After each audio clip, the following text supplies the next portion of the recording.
people are constantly raising the bar. Sacrifices need to be made. What would you guys say are your biggest weaknesses? You are your enemy right now.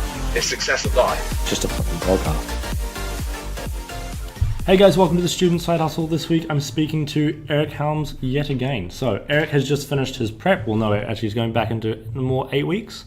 Yeah, I've got shows in July and then potentially one here in New Zealand in August. So I've still got another 13, 14 weeks of prep. Oh, fun stuff. So hopefully prep brain hasn't kicked in too much, but how has prep gone? What has generally happened? And then what is the general strategy moving forward? Sure. So high-level overview, towards the end of my PhD data collection in 2016, I said, hey, I've got the mental, physical, and time, space to get back on stage, which I really want to do, and started planning then. So my first thing that shifted was my training, and then my nutrition shifted towards trying to go into a kind of a long-term extended lean gaining phase, which is about the only kind of bulk that makes sense for someone at my level, or I would just get fat very quickly. And then in 2018, I had a mini cut in April, and then towards the end of the year, so that I could get myself down to essentially the best position to start a prep possible, where I'm eating as much as I can. I have no diet fatigue or quote unquote like metabolic adaptation, but I'm also as lean as possible. So for me, that was just under 90 kilos, by like 88, 89-ish. And then I started prep in December 18th. And dieted until I did my first show just a couple weekends ago, April 6th in Hawaii. The process of that looked like essentially having 4 to 5 low days in a row, and then having 2 to 3 high days in a row, typically around 25 to 2,700 calories. Low days were anywhere from 1,400 to 1,800 calories, depending on that phase. I took one diet break about 6 or 7 weeks into the diet, where I just ate basically those high days for a full week. And then the amount of focus on quantitative tracking basically increased throughout prep. So where I wasn't really tracking, I was doing it more intuitively and still using a lot of biofeedback, like how much energy do I have? How's my sleep quality? How flat or full do I look in the mirror? How's my training quality, etc.? How hungry should I be based on the prior experience from the last other 9 shows I've done? And then became a little more quantitatively controlled. I actually got out Fit Genie and started tracking about, I think 4 or 6 weeks out. I can't quite remember. But still using that biofeedback. And that's just because really peace of mind to make sure that if I have a low day that's 1,500 calories or something like that, a small deviation of 100 calories can make quite a difference. Also started digging a little more towards the end just to make sure that I got in the best shape I could for that first show.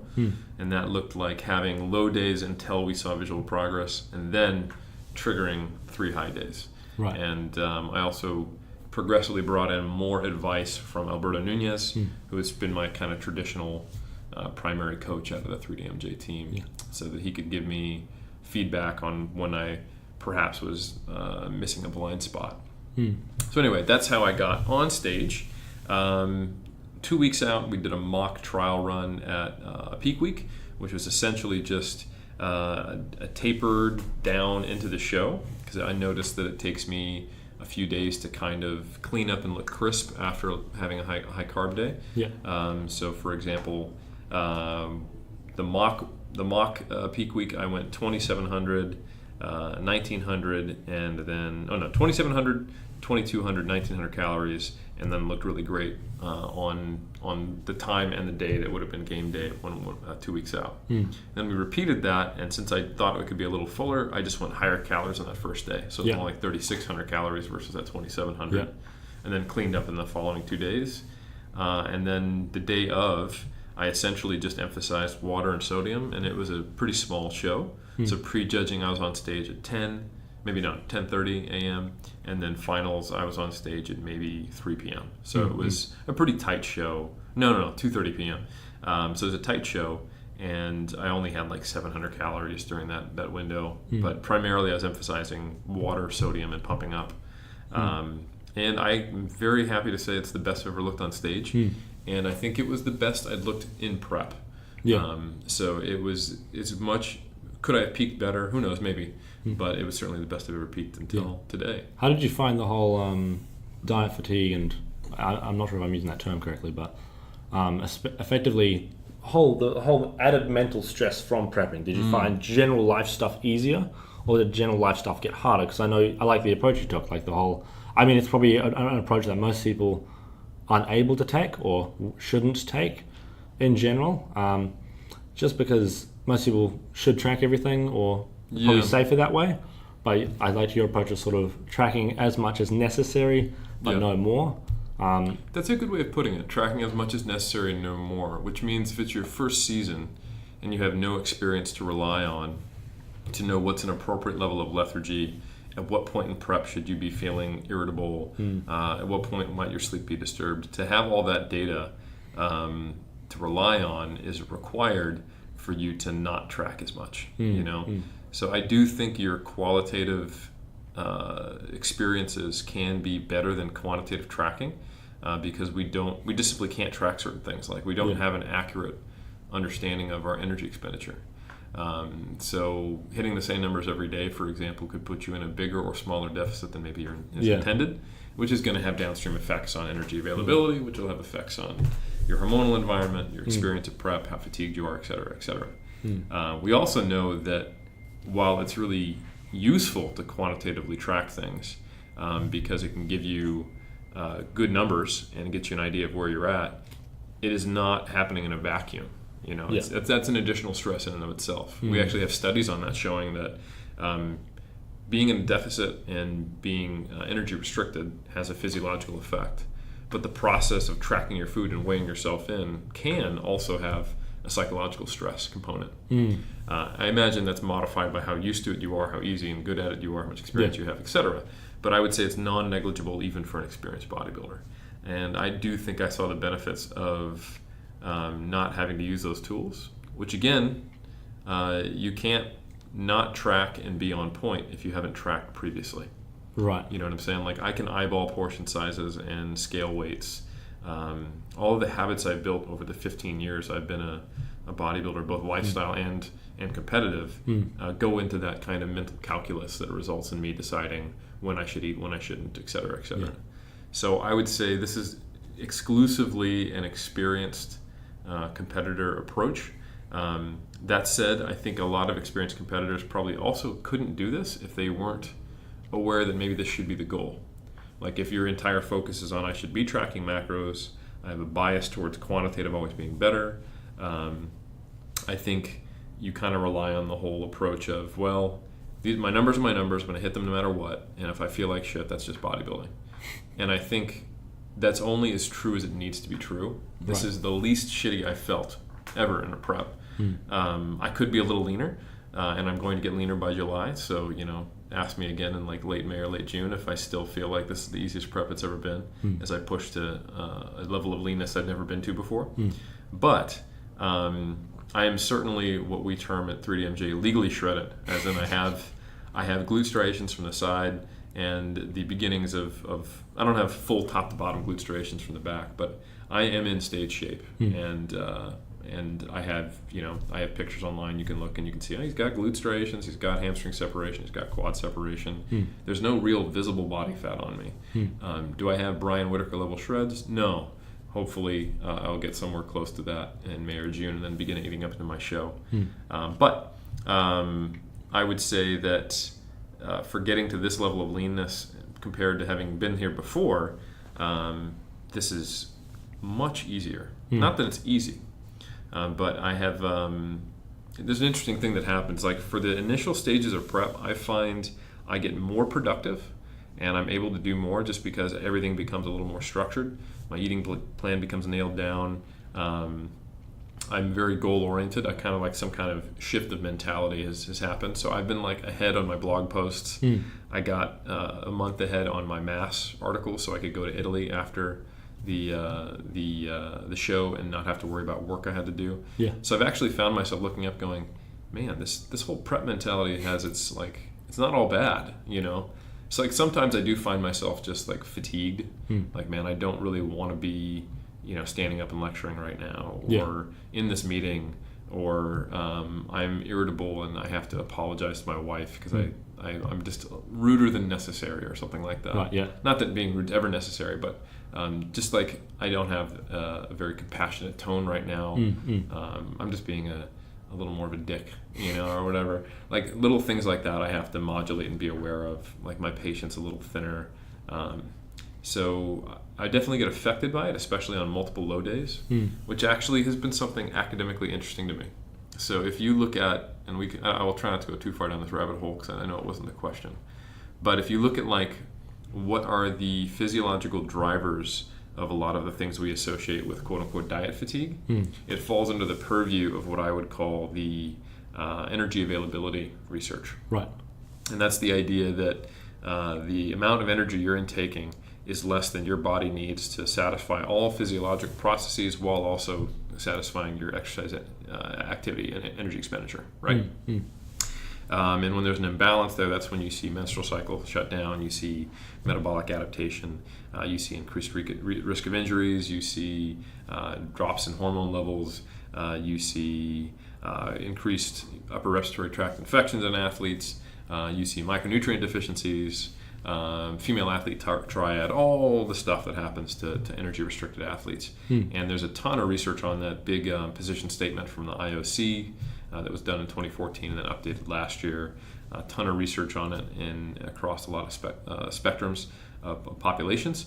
But it's all predicated on the idea that it's just about the energy you take in versus the energy you put out. Right. However, it really seems to be modified by how lean you are as well.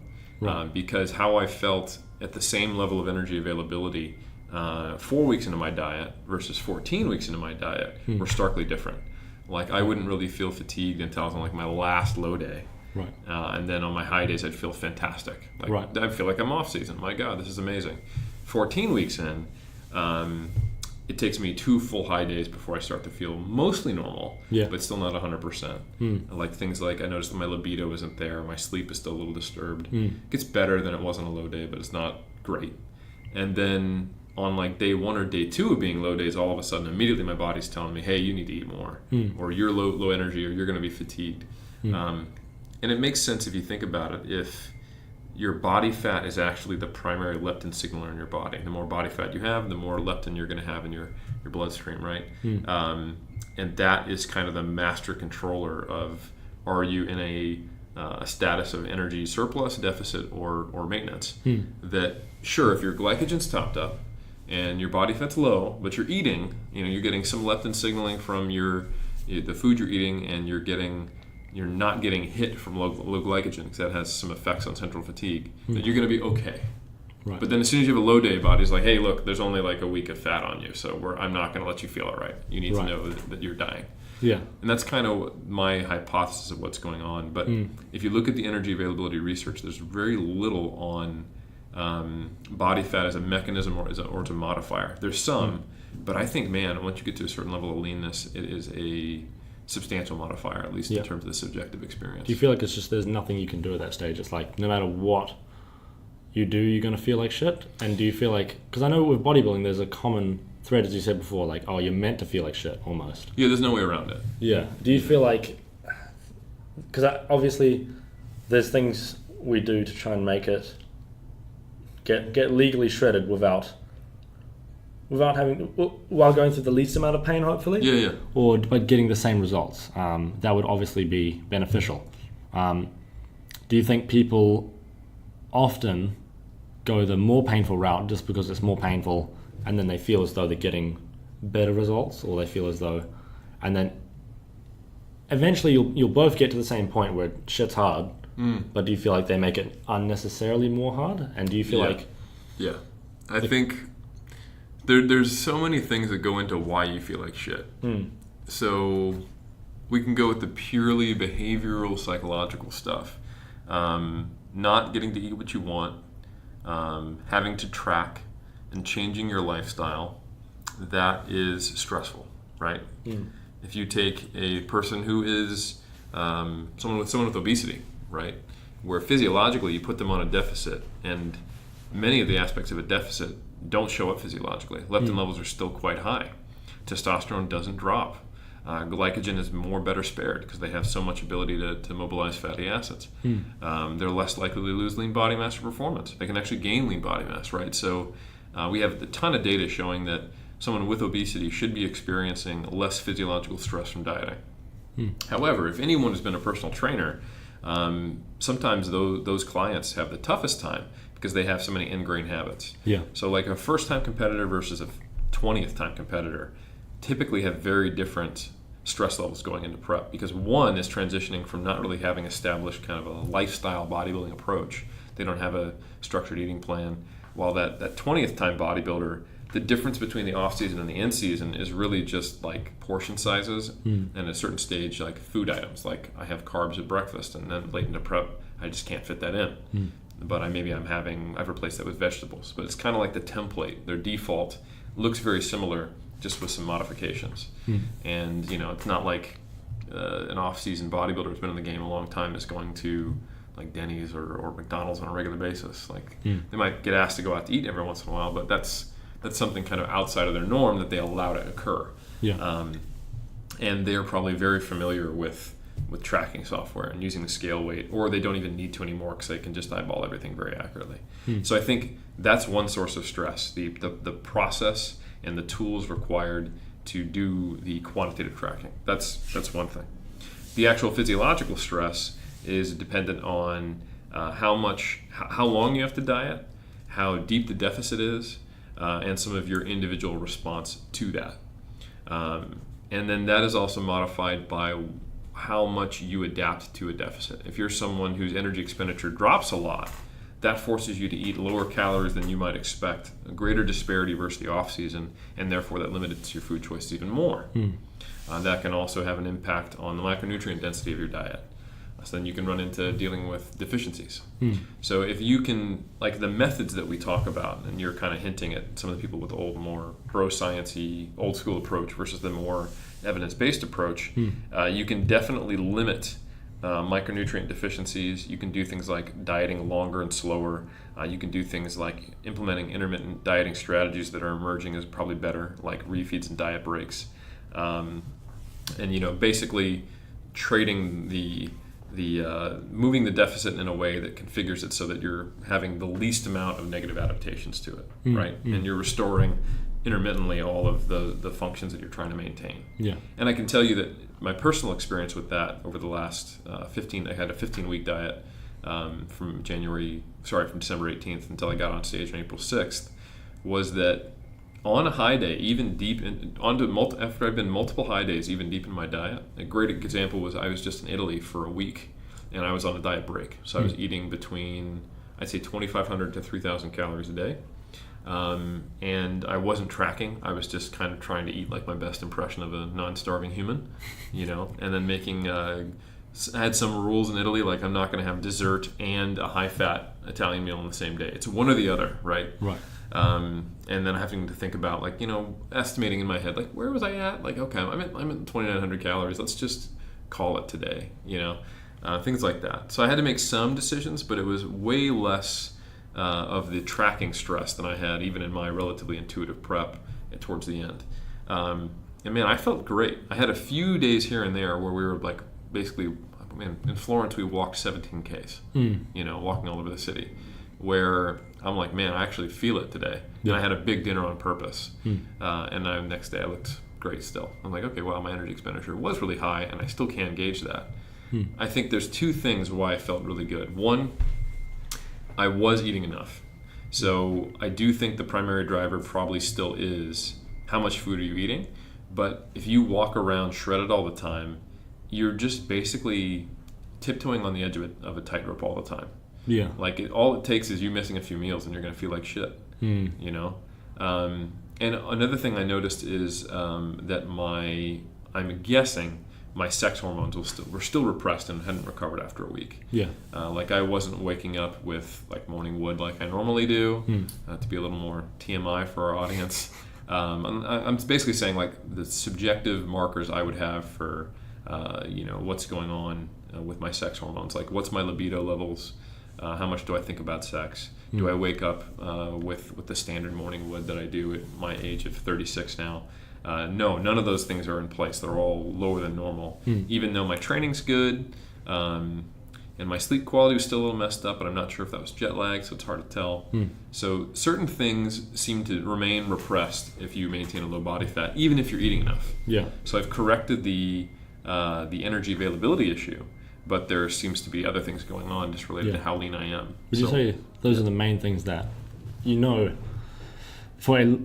probably the things that will get recovered last after you exit the deficit? Yeah, I think they're probably going to come back along with regaining lost lean body mass and lost fat mass. There's a good line of research showing that a lot of the quote-unquote metabolic adaptation doesn't come back until lean body mass is recovered. And I don't just mean skeletal muscle mass. A large part of what we think metabolic adaptation is actually organ size decreasing.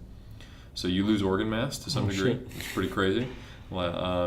And that's highly metabolically active tissue. And that makes sense if you think about it too, because you're intaking less energy. And a lot of your organs are related to the digestive process, releasing insulin and, removing waste from your body. So is just to be clear, this is the organs adapting. This is not the organs atrophying. Correct. Okay. Yes. Yeah. That's good. And some of that could be described as atrophying, but it's adaptive atrophy. Like if you're eating less food, you're not going to have the same digestive needs. Yeah. So you may have some atrophy of your smooth muscle in your intestine.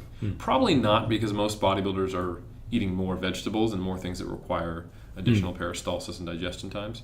But definitely there seems to be a correlation in weight loss studies between if you correct for losses of estimated organ mass, a lot of the metabolic adaptation goes away. But if you lose muscle mass, that's probably a part of it as well. So if you get into an energy surplus that's very large before you've regained lost lean body mass from all types, that's when you typically see quote-unquote fat overshooting, to where your body fat can actually can end higher than where it started for a diet. Right. So mitigating loss of lean body mass is really important. And another thing that tells me I've been doing this prep right is I've literally lost 0 strength during my prep. I hit a 140 bench, touch and go, and I'm not doing squats and deadlifts much, so they're not great metrics. But every lift that I'm doing consistently is either maintaining or going up, which is pretty cool. Yeah, that's dope. And that tells me that my programming is on point, which I also spent about a year experimenting with different splits to where I felt I could mitigate the most stress while still basically the best balance between recovery and stress that I could find, which is cool. And you would say that is unique to you, that specific split? Yeah. So some of the reasons why is that I have very responsive legs, and I need lower volume for my legs to progress than I do for my upper body. And that's something I verified like multiple times since 2011. Doing Olympic lifting and seeing only my upper body shrink, even though I'm still benching a little bit and doing some overhead press. Like I'm trying to just do enough to maintain, it's not enough. Yeah. Or in 2011, after my prep, when I noticed I'd lost a little upper body size, training upper body every other day. And then during my powerlifting days when I was here, only seeing progress on my bench when I started benching every time I trained. So 4 to 6 days a week. And then also noticing, my upper body's growing again. Yeah. And that's how I hit a 165 bench. And when I got up to 100 kilos, I wasn't fat. When I'd been stuck around 140 to 150 for, we're talking years, So my lower body doesn't need as much, but I also get beat up from lower body heavy powerlifting style training. I had to get hip surgery in 2017, and I find, just being 6 foot, that some of the movements, like the end range of motion on a deadlift, like right off the floor, the full range of motion to meet depth on a low bar squat, they're right around the point where I start to get repeated joint stress. So if I can limit the amount of volume I do with heavy compound barbell lower body lifts, and instead do things like, plate loaded power squats, leg press. There's even a good glute kickback machine that I am in love with. Abduction work, leg extension, leg curl, weighted back extensions. That makes up probably 80% of my volume, and then the 20% is stuff like front squat, safety bar squat, high bar squat, deadlifts off the ground, and RDL. And my legs, they look the best they ever have on stage, and I think they're the most developed they've ever been. But anyway, the point is is that I do a little bit of lower body each time I train, and then a lot of upper body. Yeah. And I find that really suits itself well to basically what looks like a full body split that's biased towards upper body. Yeah. For me to get in the volume that I need for my upper body, I have to train it almost every time I train, in a deficit, and to allow recovery and to not do too much in a given day. And then it just makes sense that I split up my lower body over those days as well. So for me, that's 5 full body days, but relatively low volume per body part and per session. So I'm getting those done in an hour to hour and a half. And I'm doing 3 to 6 sets per muscle group per session, which is low. Would that, because there's something with that, people always think, oh shit, you don't want to train two things in a row. Like, would you do chest on Monday and Tuesday, or? Yeah, honestly. Yeah. 'Cause, I mean, if you think about it, like if the average chest workout's like 10 sets, like most people do like flat incline and then a fly or something like that, or at least flat and incline. Like most people, if they're training chest, they're not getting out of there unless they're doing 6 sets. Like, do you really think that if you'd done bench and then you went to bed for 8 hours, ate 5 meals, and then 24 hours later you did incline, that it would be worse than doing it 30 seconds after finishing bench? No, it'd be better, you know? The issue is only when you're trying to do 10 sets 2 days in a row, you know? That's when you need to think about it. And what I do, I stagger my my quad and hamstring and glute work a little bit. So for example, like on day 1 of this recent mesocycle I just wrote for myself, I did leg press and calf raise. And then today, I think I have scheduled a glute kickback and a hamstring curl. And like in most, I think I have one of the days of the week I'm doing leg extensions, the day after some squats. But the squats are relatively low rep, you know, so it's like they're not going to be creating a lot of muscle damage. So I think you do have to be strategic about it. And if someone is not really comfortable programming with that kind of awareness or experience themselves, then a very simple solution is just to alternate upper lower, you know, and do a little more volume per session. Just what, like if you read my books, that's what I recommend.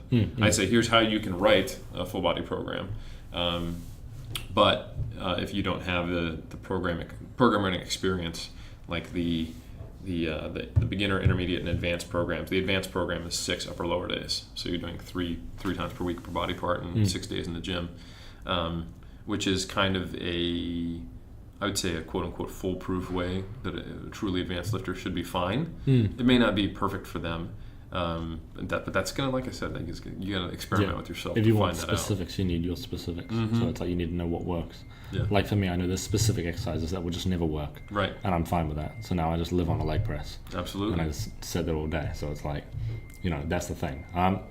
One thing I would like to talk about though is I would like to touch on how did you find the whole, in terms of like, because I know, as you said, productivity at the start went up during prep. Did you find, as you got towards the end of the week, I'm assuming that went down, and then also, how did you find when the productivity went up?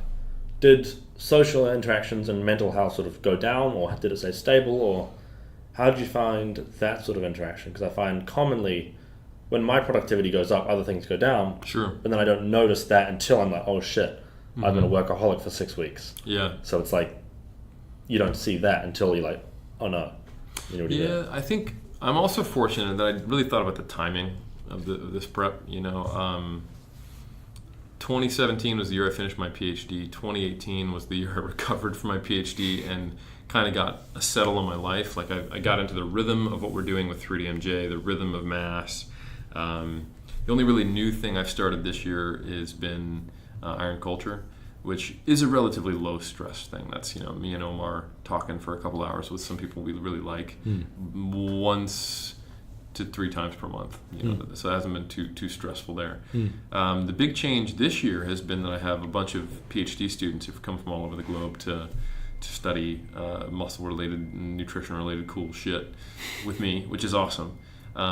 So mentoring PhD students has been a big part of the social interaction that I've done. And I don't think that suffered very much, but I am just busy. I think that's everything's scheduled. I think that's the main thing. But I did not experience, I would say, a downgrade of productivity even towards the end. But I also limited the things I would commit to. So a big thing is I'm not saying yes to any new projects this year. Like that's just kind of been a rule. So I've been very aware that this year I need to limit the amount of speaking I do, and I need to limit any projects I'm doing. So I've said no to a lot this year, so I haven't had to be in a position where the quality degrades. So I've been purposely limiting the quantity. And just I think that's the thing people are scared to do because they want to say, especially, well, I guess you're quite established now, so it's like you probably don't often doubt your legitimacy in the field. But it's like someone sort of at my level to think, oh shit, I need all the opportunities I can get, because you need to stay relevant. Yeah, right? yeah, that's the thing. So you either need to become relevant or stay relevant. I think that's where most people's minds are. And I still need to stay relevant. Like if my mission statement is to put out useful information to help people, I can't fall off the radar, or I'm helping less people. I'm not meeting my mission statement, right?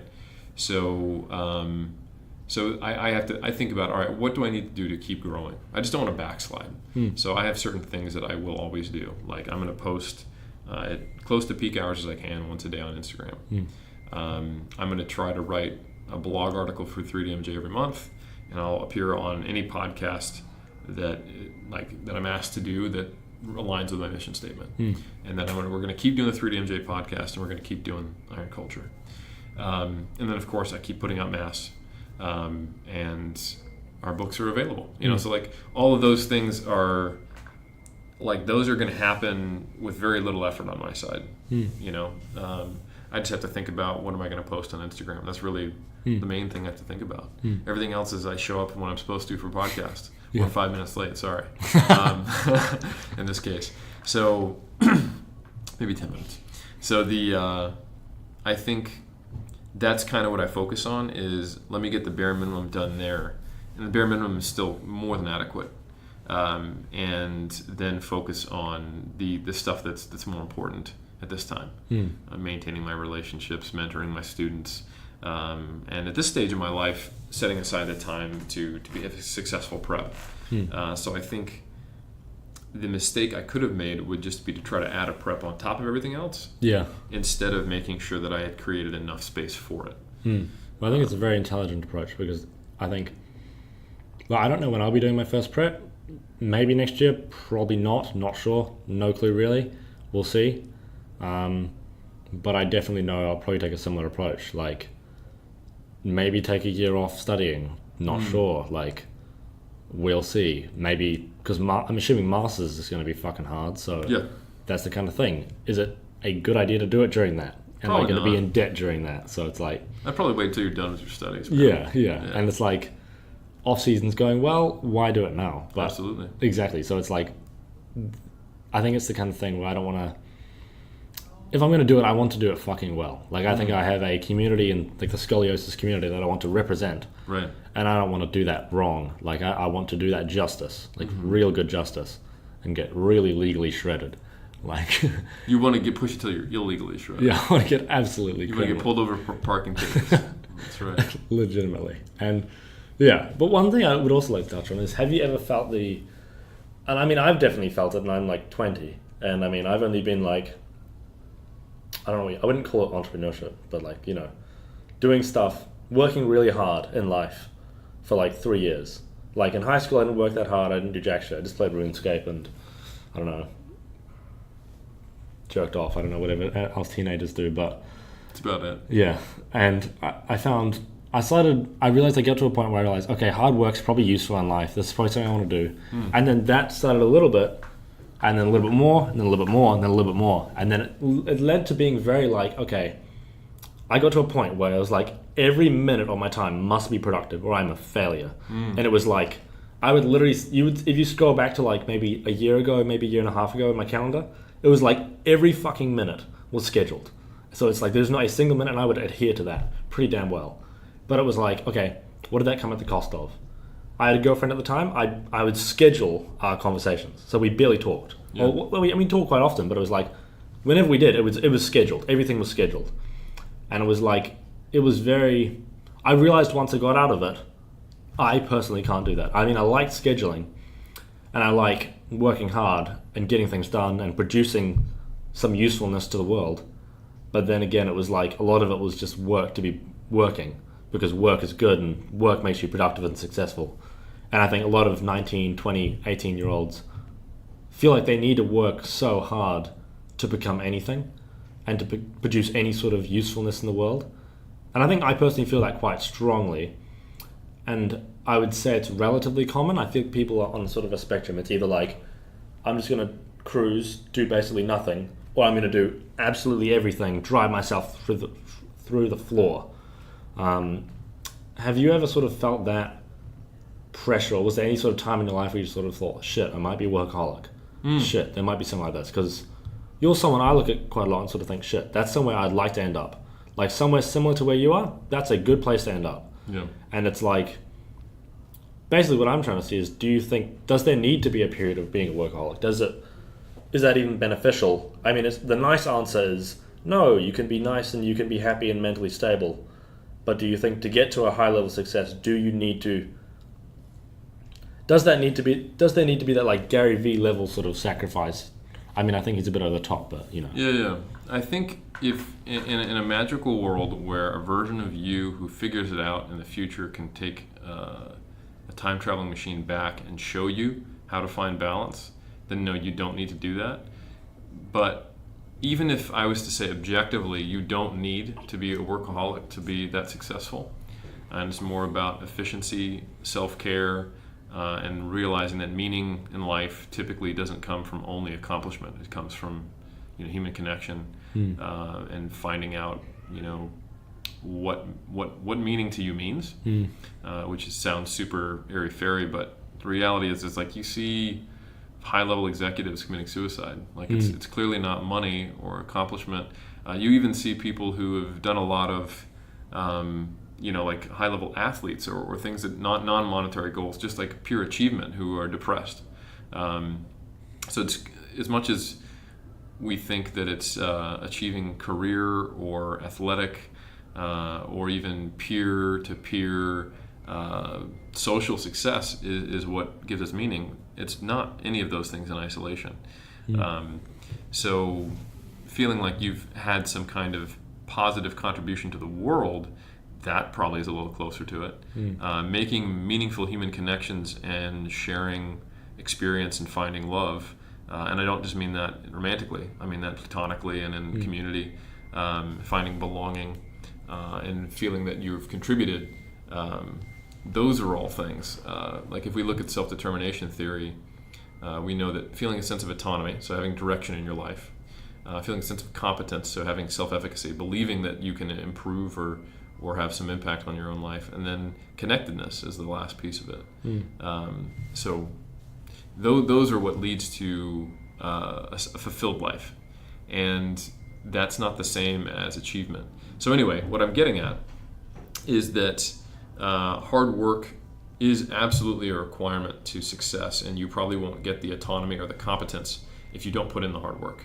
However, you don't really know how much hard work you need to do to achieve that in your given circumstances and with your baseline potential and gifts, if you will, until you've either not worked hard enough or worked too hard.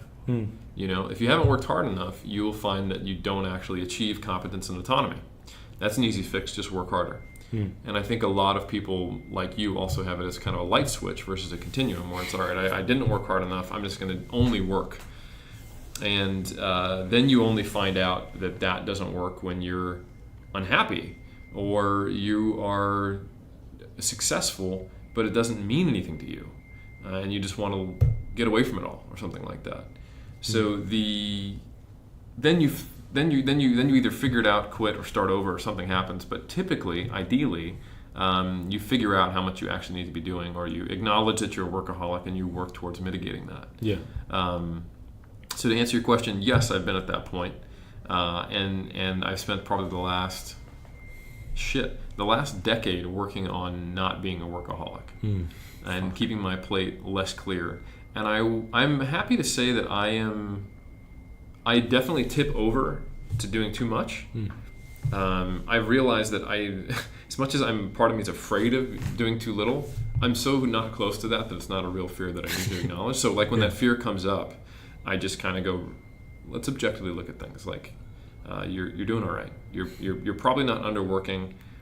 So maybe this you watching someone play video games right now, or you sitting down watching 3 episodes of Game of Thrones with your wife is absolutely fine, and maybe even be important for you to recover.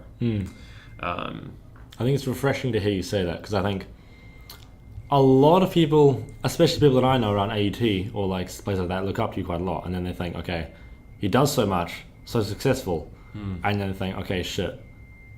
We like people who view your work will only see the work. Right. They don't see you sitting down, eating ice cream, watching Game of Thrones. Like, they don't get to see that bit. Absolutely. I think it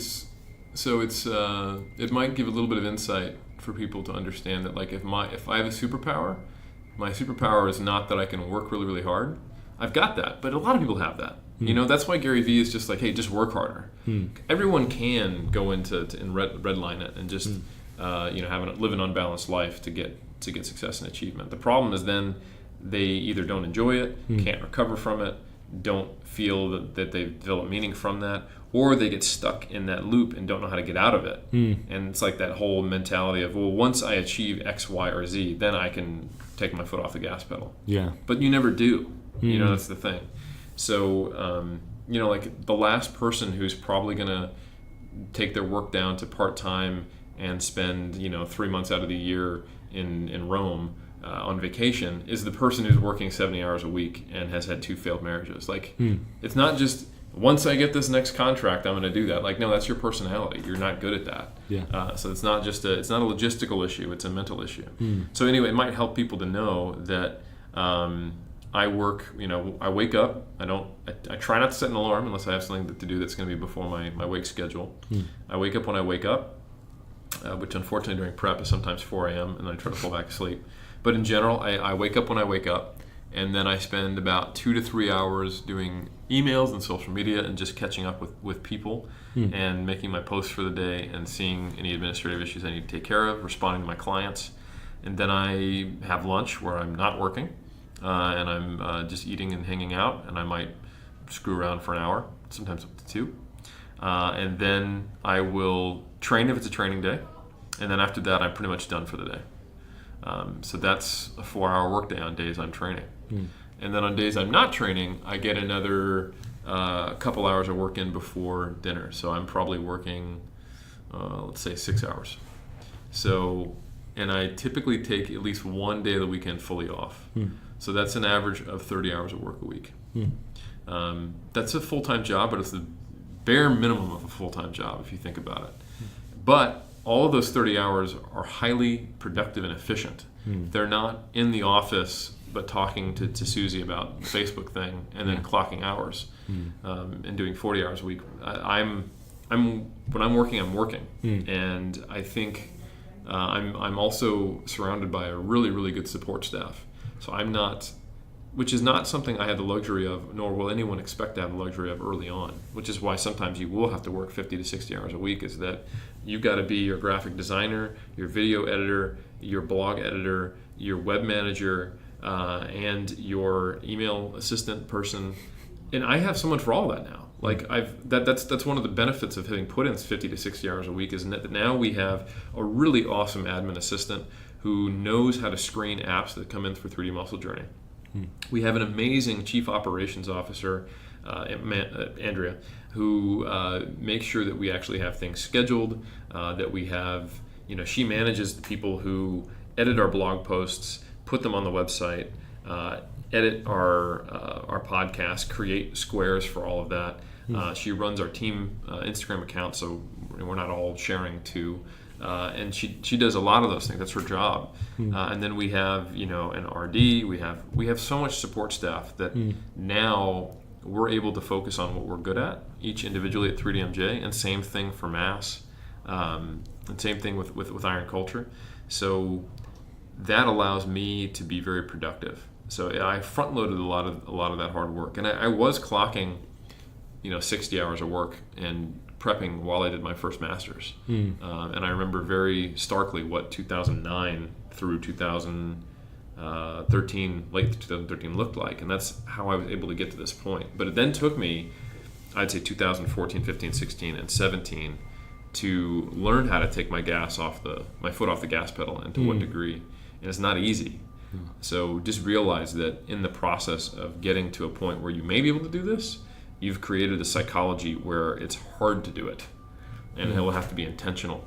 And you'll have to purposely think of, how do I find meaning in life?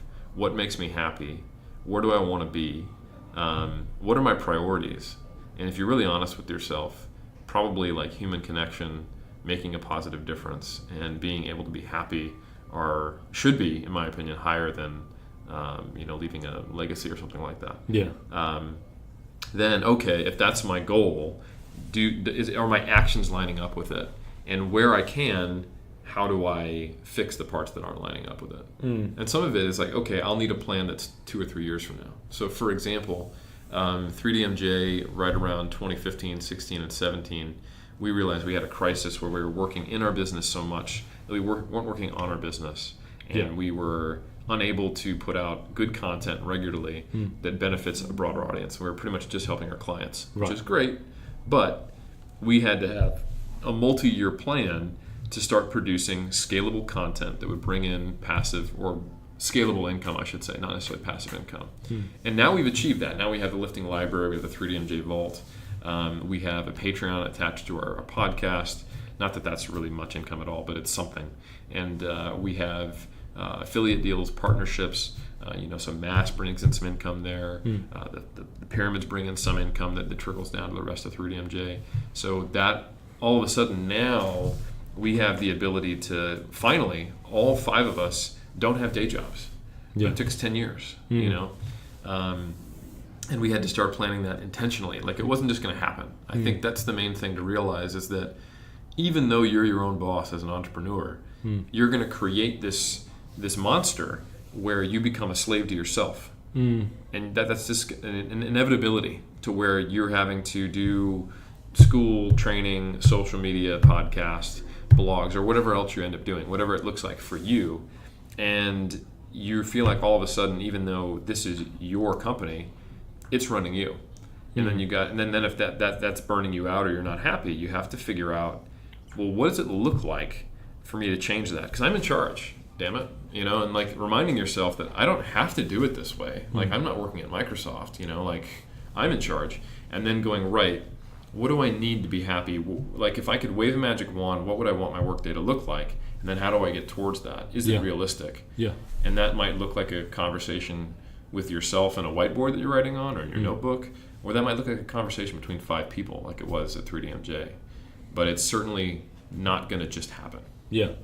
And that's the thing. I think it's especially, I guess it's very common as the sort of young dude with ambitions. It's like you for a long time, I think many of us, young dude or female, obviously.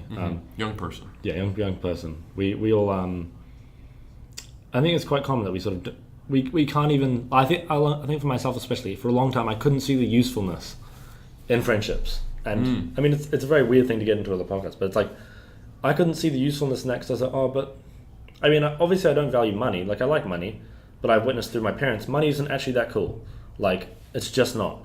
And it's like, you still try and sort of then think, okay, as you said before, like leaving a legacy. Okay, is that the thing? Because then like, okay, then you've impacted people, but then are you happy yourself? So then I think it's a lot of trying to figure out what you actually genuinely want. But yeah, I think it is a whirlwind of, especially in the age we are in now, at this sort of age, it's like everyone's trying to figure out what the fuck to do with their lives. Yeah. And I think a lot of people my age don't know or have no clue. And I think I'm lucky in that regard that I've had people like yourself, like Steve Hall. It's like they sort of show me, okay, this is a decent career path. You can do this if you'd like. It takes a lot of work, but it's possible. And it's like, for me, it's been like, oh crap. Like, I like bodybuilding a lot. Like, it's pretty much all I think about in terms of like, apart from maybe like hobbies or people. Yeah. So it's like, okay, it's probably a good career. But I feel like most people don't have that. They just think, okay, I kind of like computers. Maybe I should do IT or like whatever the thing is. And then it's like, I feel like a lot of people don't have the thing that they just love. And maybe they'll never find it, but I would love if they would. But, it's a complex thing. I'm not sure, are you familiar with Jordan Peterson? Yeah. He's like he's a dude. I'm a fan, but not always a fan. Depends on what he says. He's obviously very controversial, but I think one thing that he says that I find value in, and I think is interesting and relates to this quite a lot, is I don't know how he phrases it, but it's like, as a ambitious young person, or just any young person in general, through the years of like 18 to 25 or something in that sort of range, you should basically pick up the heaviest load you can and carry it as far as you can for as long as you can, and then basically do that at some point. Mm-hmm. And I think it's sort of similar to what you said of sort of, okay, you need to either do not enough work or too much work, and then you sort of find the happy medium. Yeah. And sort of figure out where the fuck that is. And I think we're all trying to find that balance of how much, too much. And I think a useful strategy is like doing whatever your conventional sort of, I guess, day career is, and then picking something you're actually passionate about, and then working, that's where you pick up the burden. And the burden can really be picked up there, because I think you could probably take more burden. And then if you can make that useful, then the rest of your life can flow from that, or flow into that. That's well said. I especially like how you emphasize something you're passionate about, because I think what burns people out and what ends up becoming a pathway to depression and nihilism is when you bust your ass for something that you're not even interested in. And it's the only purpose is to make money or to survive. And you feel like you have to do it. I think that's what builds resentment in life, and I think that's what's soul-sucking, is when you grind away at something that doesn't even give you fulfillment or enjoyment. So, yeah, it's not like you said. You think about bodybuilding all day. It's easy to pour your soul and your energy into something that you like and that gets you going. That's exciting. You can burn yourself out on it. I can speak from experience on that. But the pathway to hard work, and then seeing the fact that you have that capacity to work that hard, and you're seeing the fruits of your labors, comes so much more readily when you're following your passion. And you want to find a way to do it and not burn out. So it becomes this self-motivating and self-figuring out kind of process, because you don't want to burn out on it. You want to keep doing it. But you also know that there is a finite limit to how much you can do, but not until you find it do you know what that is. So I would agree. I think so long as you understand what it is that makes you happy, and that achievement is not necessarily the pathway to meaning in life, that I think that's very good advice, to push hard during that time period. Just being aware that it will become, like if you push hard from 18 to 25, that's 7 of some of your most formative years where you're ingraining a workaholic attitude. Yeah. And it's going to be a non-negligible process to shift, to steer that ship away from that. So I think you need to go into that with eyes wide open. Like, there are people who don't figure out what they're passionate about until they're in their 30s or 40s.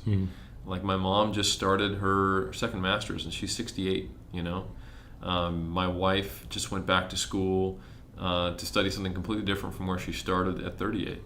So just because you're 18 to 25 and feel that time pressure, like you said, not everyone figures out what they're passionate about. And many don't in the 18 to 25 period, even though you're quote unquote supposed to. But I think you should never stop looking for what you're passionate about. And remember that it's never too late. Like, no one cares how old you are. That's some limitation you put on yourself.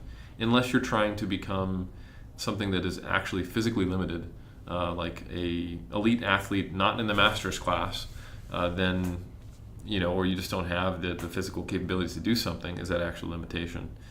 So never stop pushing for passion, and realize that yes, you probably should go through a period of intense hard effort and taking yourself to the limits of your capabilities, as far as, at least at that time, of what you think you can push and achieve, to know where that limit is, but not to stay there or live there, and understand that that's not actually what makes people happy. That's what burns you out. It might get you the opportunities to then be happy and be fulfilled, but that's not the same thing. I think it's probably good advice, because it's the kind of thing that I think so many people nowadays struggle with it, because I think, like, I'm very excited to listen to your recent episode of Iron Culture, because it's the conversation I think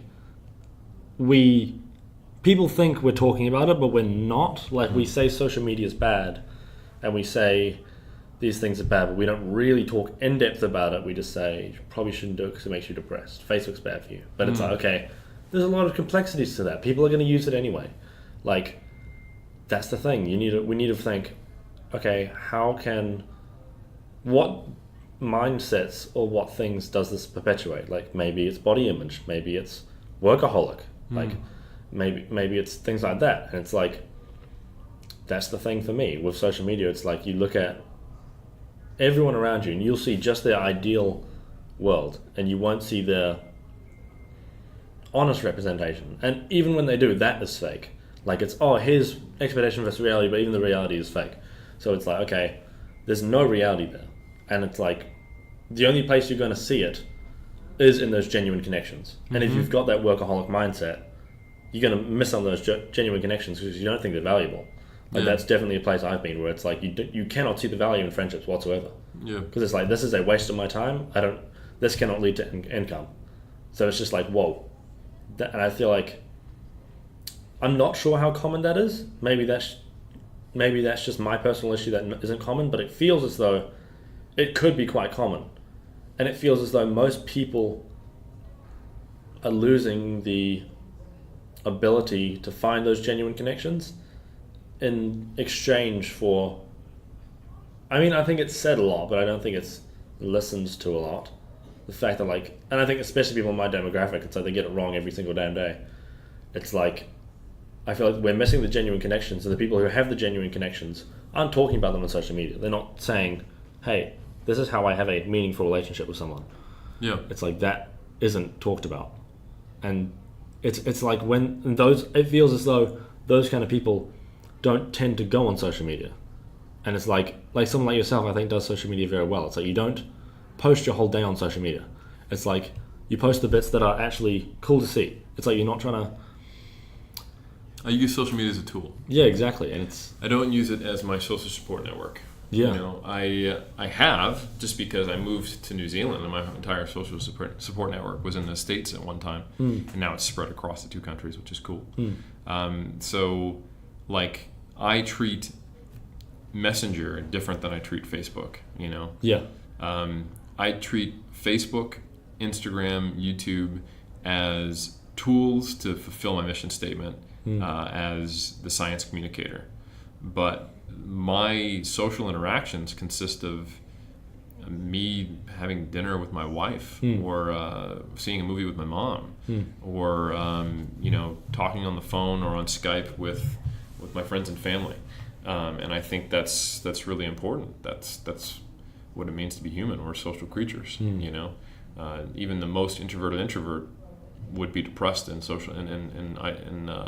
isolation, and we have a lot of data on that. And the most antisocial people in the world, those who are in prison, you put them in social isolation, they do even worse. Yeah, you know.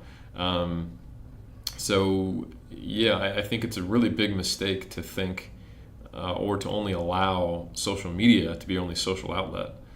I think social media can be used as an adjunct to a robust in-person social life, or a way to meet people to then actually meet them in person. Or it can be used as a tool to spread information or a message, or to promote things. But yeah, I think where the problem becomes is where people's primary emotionally driven interactions occur online. There's a reason why political threads, posts, or conversations go to shit immediately, is because you don't see facial expressions, you don't hear tone. It's the same reason why road rage occurs, is you're no longer seeing people as people. There's a car between you and their car between you and them, and they've become this obstacle that's annoying you, versus someone who has a wife and a child, and maybe they're late, or maybe they only got their driver's license last week. It creates barriers to having compassion for your fellow man and woman. And I think in no small part that leads to some of the travesties that we've seen, that we recently saw here in New Zealand. It's people who don't actually have real human connections with people who are different than them. Yeah. You know, and I think that that just drives further and further resentment and a lack of understanding of others, and creates bubbles in social groups and in our own heads. Yeah, like I think, especially for myself, it's like the only place I see, like, the people I interact with when I choose, like the people I choose to interact with, like for my own free will. It's not like I don't have a, like at university, I interact with my class because they are my class. I don't pick them.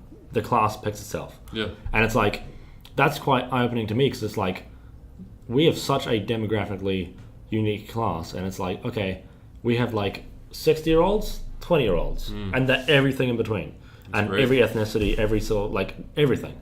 And it's just like, there's things I've learned from them that I would never have learned from the typical people I interact with. It's just like, I usually interact with the teenager, my demographic, it's just like, or bodybuilders. And it's just like, if I don't deviate from that, I'm never going to see other people. And it's like, in social media, I still only interact with that group. So I don't see outside of it. Yeah. And there's just things I cannot have seen. And like, things with that travesty, obviously that person was very, like, we can never fully understand everything they were thinking and all that. Like, it's honestly, Insanity. yeah, it's perplexing how someone can get to that position. Yeah. Like, I know we're going over time here, so we'll finish up soon, but it's like I went to a party, it was maybe a year ago, and I talked to this guy who, he labeled himself as a white supremacist. And I was talking to him, I was just like, I was trying to understand how on earth he got there. And it's just like, I couldn't even, I mean, he had his rationale, but it was like, I couldn't understand, like, it just seems like it's a rationale that isn't challenged from outside of the bubble. That's the whole thing of a bubble. Like, and we can think of funny versions of that inside of the bodybuilding community. Like, there's a legitimate group of people who think anyone who gets like abs must have used some kind of anabolic agent, you know, and because they only hang around a bunch of other people and they sit around on Reddit and just talk about that, you know, and so it creates this. It's not the whole benefit. One of the benefits of having meaningful social interactions with people is that your ideas get challenged. But what social media allows you to do is block, filter out, ignore, or join groups where the people who hold different views than you aren't a part of it. So that's when you start to get like political divisions widen, cultural divisions widen, gender divisions widen. You know, if you use social media as your primary mode of interacting with people. Yeah, like I think a good example of that is, like, I'd say maybe 6 months, a year ago, I was a massive fan of Jordan Peterson, and it was like, it would be, I mean, there's other political commentators, or whatever you call it, like, who speak on similar topics, but I wouldn't listen to them. I would just listen to Jordan Peterson. It was just like an echo chamber. And then, as we talked about before, like Vaynerchuk, I talked to him about it, and he was like, yeah, you should probably look for some contradicting views, like try and find holes in the arguments. And then I did, and it's like, okay, now I know the areas where I agree and disagree. So it's like, it's more dynamic, and it's like you're actually seeing the bits. And I think it's especially common with Jordan Peterson. It's like classic, like, dude, my demographic just adores everything he says without any sort of like doubt of like, okay, why is he doing this? Could there be an ulterior motive? Could there be... Where's he wrong? That's the thing. And I think it's very difficult to pick that apart. Like, so if you're following someone who is more knowledgeable on a given topic than you, and they have a logically consistent argument, but it's only logically consistent with the data they present or they're aware of, they might be honest about it. They might not have ulterior motives, but they can still be wrong. A really good example of that, to bring it back to our community that's, you know, less politically charged, is carbohydrates. So, like, let's say you're just getting into nutrition and the first thing you're presented with is Gary Taubes. Gary Taubes make a logically consistent argument, connecting pieces of data all the way back from the 1800s all the way through now. And there's no holes in it. There's only holes in it if you're aware of like meta-analyses and randomized controlled trials and certain outcomes and certain relationships that he doesn't present. But why would you know that if your first interaction with data was Gary Taubes, right? So if you're someone who just learned about, you know, like took a basic nutrition class, and then the next thing, you know, you finish college with your economics degree or something like that, that's the end of your nutrition education. And then, you know, you're a little heftier than you want to be, and you decide, you know, I'd like to follow this diet. You read Gary Taubes' thing, he's citing research, everything's logically consistent, there's no holes in it. How could he be wrong? You're only going to know if he's wrong if you engage with someone who's also an expert in the field. I will say Gary Taubes is an expert. I just think his conclusions are incorrect. Who is connected different dots, is aware of different research, and is able to make a more holistic outcome, or even conflicting, and then you can look at both and figure something out. It's echo chambers exist everywhere. That's just the human reality. Social media just accelerates them and spins them up faster and makes them happen in areas we wouldn't previously have expected before the social media age. So it's easy to get wrapped up in that, and you have to personally self-moderate, and you have to, this is something I've fortunately learned of science, is when I think there's an established consensus, I try to find people or papers or I try to find a dissenting opinion.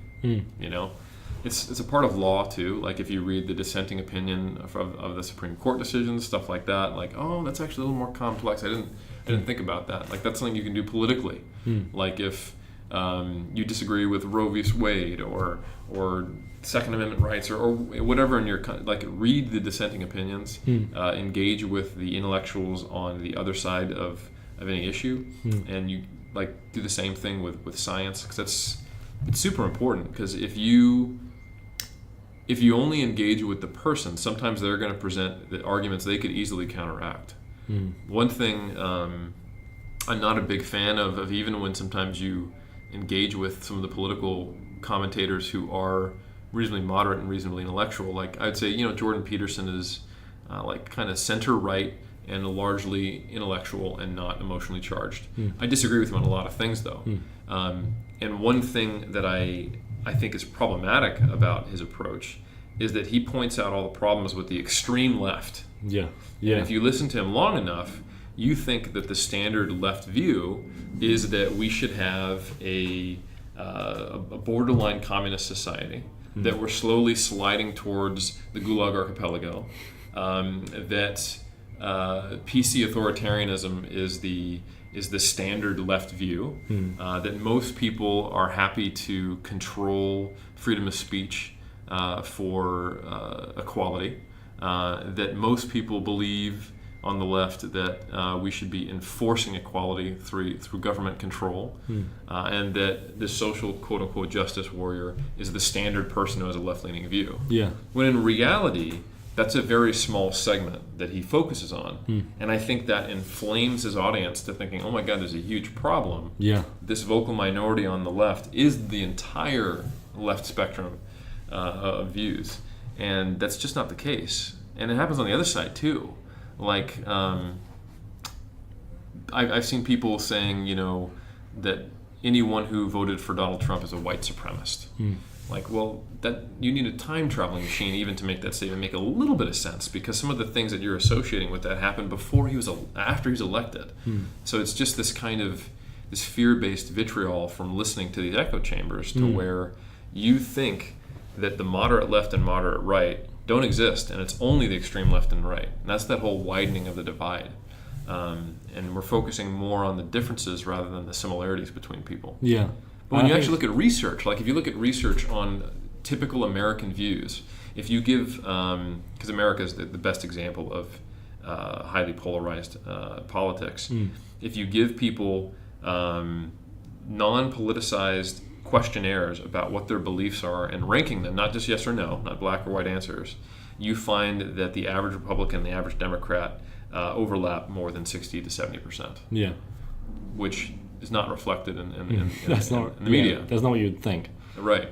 So I think the only way to escape that, because it's not in any way I can tell, is it's not getting better, is to purposely moderate yourself and challenge your own views and expose yourself to the extreme counterpoints that are, again, it's easy to go, communism is bad. Authoritarian, top-down driven communism where men with jackboots go in and redistribute wealth at gunpoint and shoot people who don't want to give up their wealth. Yes, that's bad. Easy argument to conclude. Also going, yes, I think that, fascist control and complete privatization of everything and a only profit-driven model of society is bad.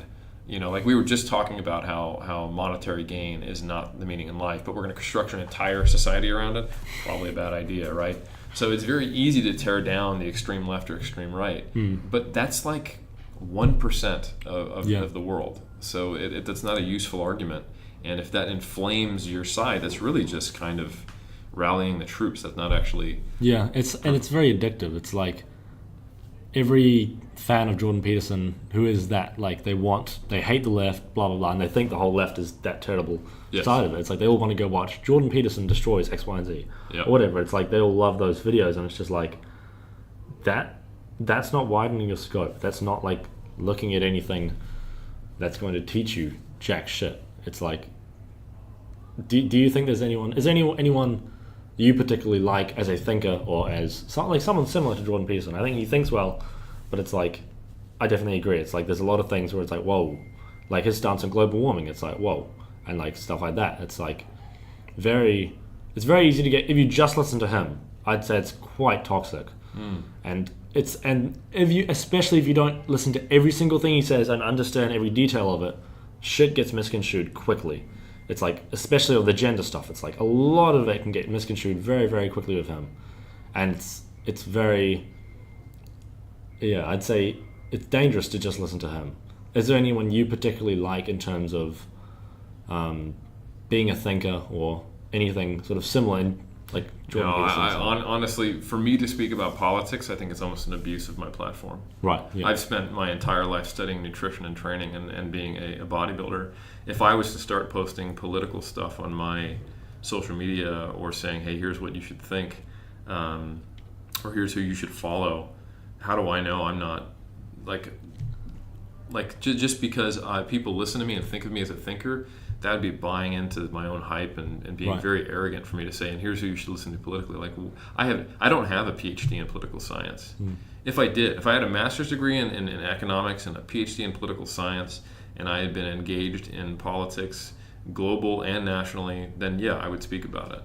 But just because you have 100,000 followers on Twitter and you share your view about gun control doesn't mean you know anything. In fact, you probably don't if you got those 100,000 followers from talking about something else. Yeah. And then not only, you're not, like, if a celebrity does it, it's like, whatever. You're famous and you say controversial things. You're famous for being famous or for being an actor. We almost expect them to just mouth off about politics, and we know they're uninformed, or at least we should know they're uninformed, or no more informed than anyone else. But when you've actually established yourself as an expert through some other means, like people are saying, hey, yes, we're going to give you a platform, and then you're like, right, I'm going to talk about gun control, I'm going to talk about economics. That's an abuse. To me, and this may offend some of my colleagues. You're abusing your platform. I was given a platform because I know about nutrition and training. So am I going to talk about something else on there? No, I'm not. I think it's a very hard answer, but it's a smart answer. It's sort of the answer I would expect from you. It's like staying within your scope of practice. It's like, okay. And I think that's something that I definitely need to learn, because it's something that I think is very tempting. It's like, oh, I've watched a few videos, or I've thought about this for a bit. Now I'm going to go solve obesity or whatever. It's like, that's the thing. And I think it's a very, very difficult thing to do. Like, say, no, this is not my area. Yeah. And it's like, it's something that I think I'm going to struggle with for quite a few years, but hopefully I can begin to manage it. It's definitely, I definitely agree. It's like, there's no reason to step outside the scope. And especially, there's reason not to even. It's dangerous to do. It's potentially harmful to people. It's not just harmful to my career or my image. It's not like I'm worried about, if I post a left or right leaning view, I'll lose the opposite side and then I won't make as much money or have many followers. It's like, I don't actually know that I'm right. I was raised by ex hippies and had very kind of stock standard liberal views, and then I was in the military for 4 years. And I got to interact with actual people with actual conservative views, not the caricature of people with conservative views who I never met, because I was raised in a public school in a totally blue state in California. And then since then I've been trying to figure out my ways and my beliefs and trying to navigate the reality of your beliefs being messed up by the two-party system. Like, why is it that you have to be anti-global warming if you believe in the Second Amendment right to own fire? Like, they're totally unrelated, but there's only two parties you can choose from in the States, so it makes everyone dumber. And that's just an example. Like another one would be,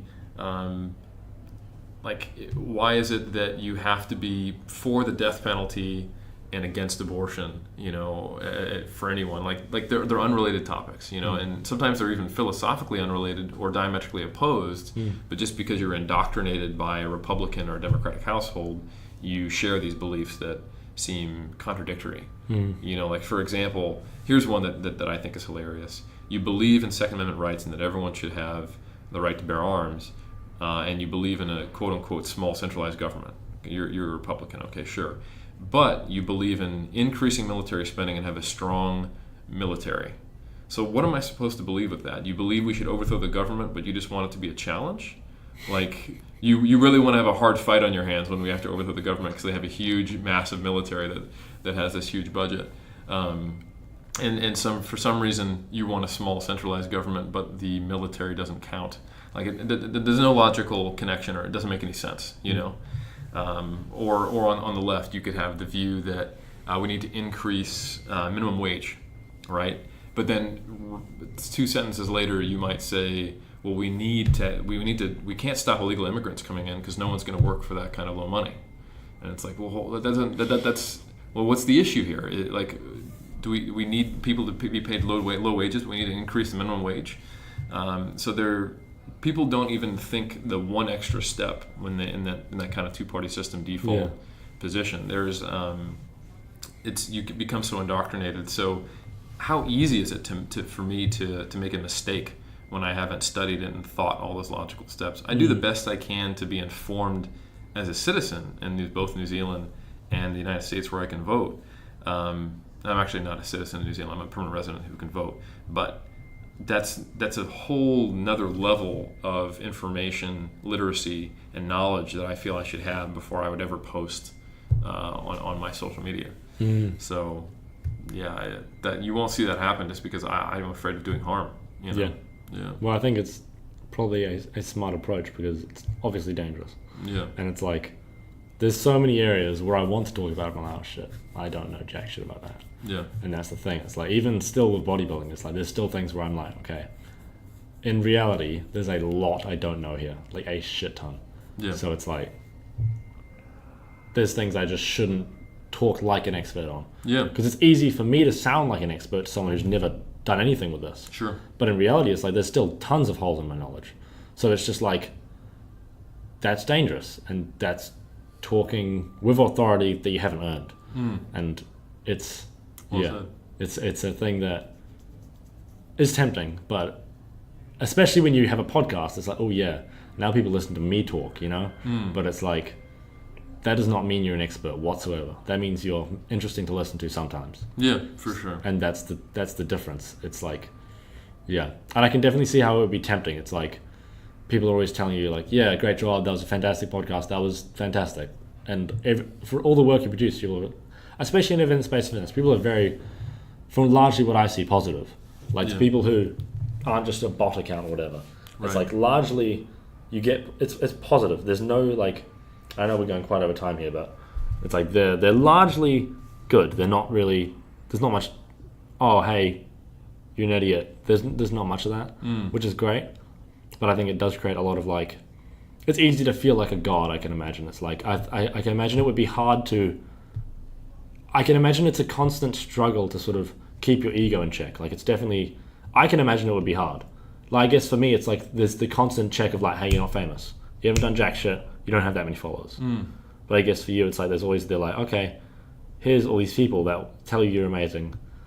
And it's, I can imagine it's probably common in the sort of evidence-based, or literally anything where you're famous on social media. Any field where you get a large following. Yeah, it's like I think you have to remind yourself of why you're doing it, and what are the potential threats to me being successful, and what is success defined by? So for me, success is defined by making the largest positive impact possible and leaving it better than I found it. So a huge threat to that is if I become so bought into the hype of that everything I do is positive and beneficial that I'm putting out stuff that actually isn't. So if I remind myself of that on a daily basis, then I am checking with people. I have people who I like, hey, what do you think about this? Like I have peer review in place, you know, with Mass, with my co-authors, with my fellow coaches, people I trust. And I do sometimes get negative comments. And like a non-constructive negative comment like, oh, your physique shit. Like, now I understand why natural bodybuilding sucks. Like, okay, whatever, delete, block. I don't care. Yeah. But someone who's like who disagrees with me or presents a logical argument or has constructive criticism, I engage with them. So, like this, as an example, I had this homage to Frank Zane where I was with Brandon Wells. He took some pictures of me, and I tried to emulate some of the posing of Frank Zane purely because I really appreciate his mental approach to bodybuilding and kind of the elements of mind and body as well. And I posted pictures of me next to him posing, and someone just yesterday posted, please don't disrespect Frank Zane. And it really it confused me because the entire purpose was to show respect. So I engaged with them and tried to be not defensive. I was like, hey, the purpose was to respect them. How do you see this as disrespectful? And they got the impression, because I was putting a side-by-side picture, that I was trying to say I'm as good as, or I compare, or I've achieved the same level of physique. Right. And of course that wasn't my intention, but understanding that that's how it was perceived is important. Yeah. Right. Because then I can think about things from a perspective outside of my own. And again, that's just one other example of how you can step outside of your own little echo chamber or your own personal ego and make sure that what you're doing is having the least harmful and the most beneficial impact. So that's just kind of the thing I do is if someone does present something negative, even if it triggers me and makes me get defensive initially, if there's a truth of something that I can benefit from, and it's not just a troll comment, I will try to engage with the person and try to get something out of it. Yeah. Well, I think it's probably the best approach, because otherwise it's just... And I mean, like, engaging with the people who give purely just useless comments, obviously that's not beneficial, but like engaging with that person, it's like there's probably some use to that, and it's like it's interesting, and if it's challenging, and I guess initially always it's going to be like, whoa, what the fuck? Like, what are they saying there? So it's definitely... Yeah, I think this whole social media environment is a challenging thing to navigate, especially once you get some followers. It's like, now people hail you, they see you as better, and they see you as like above, or like they don't see you, the moment they see you through a screen with people chanting your name, so then there's that like thing there, and then they can't get through that barrier. But yeah, I don't want to hold you for too much longer because we've gone quite a bit over time. But it's been a really good conversation. Yeah, it has. It's definitely like, it's the kind of thing where... Yeah. No, me too. It's like, these are the kind of conversations where it's like, geez, you find that like, when you first get into bodybuilding, you think, shit, like bodybuilders, they just know bodybuilding. But it's like, as we were saying off air, it's like, these people, I don't know why, they all like the same sort of things. It's like, they think about the same sort of things. It's crazy. It's like... Well, you've got a good demographic of the bodybuilding community on here. It's the... Yeah. The overthinkers. Yeah, it's the only demographic I could tolerate though. It's like I've had a few influences on where it's like, oh shit, like you're just like, oh fuck, I know I can't go too deep here. And it's like, you're limited, and then you have someone like yourself on, or like, for instance, I had Nunes on the other day, and it was like, you talk to someone like that and it's like, if you go into a topic that they don't feel comfortable talking about, they're gonna say, I don't have the scope to talk about this. Yeah, sure. Or I can't talk about this. And that is good, because they're not just going to blab on some shit they don't know about. Yeah, they don't feel pressure to make something up. Yeah, exactly. It's like they're not going to try and bullshit something and make it seem like they know what the fuck they're doing, but really not. So it's like, yeah. But where can people find you online? Pimp everything you do. Sure. So yeah, I think the one-stop shop for me is 3dmusclejourney.com. That's the number 3, the letter D, and then the words musclejourney.com. From there, you can find links to purchasing my books, The Muscle and Strength Pyramids, which the second edition launched back in January, which is honestly my life's work as far as what there is to know about training, nutrition, both from a holistic perspective of how it can affect your life, and also just the X's and O's of how to optimize body composition and strength. If you really want to nerd out with me and Mike Zerdos and Greg Knuckles on a regular basis. There's monthly Applications in Strength Sport, which is our research review, where I write 2 articles and record 1 video each month. Sometimes we have guest articles as well on the most recent research as it relates to bodybuilding and powerlifting and body recomposition and strength. You can find our articles and our podcast on 3DMJ. And then the only other things that aren't on 3dmusclejourney.com that you can find links to would be checking out my podcast with Omar Isuf, Iron Culture, where each Monday we talk about the lifting community as a whole from a historical, scientific, and social perspective. And we're on our 10th episode. So we're just getting started, lots of fun there. And then finally, if you want to get more daily content from me, you can follow me at Helms3DMJ on Instagram. Oh, yeah. And it's the kind of thing where I could not recommend Eric's work enough. It's like, in fitness, there's not many people who have high quality everything. And as you said before, it's like you don't put out anything that's shit. It's just I think it's quite intentional. It's good. It's Thanks, man. Pretty much everything you produce. I was reading it was one of the free mass. Our best of issue? Yeah. It was fantastic. It's geez.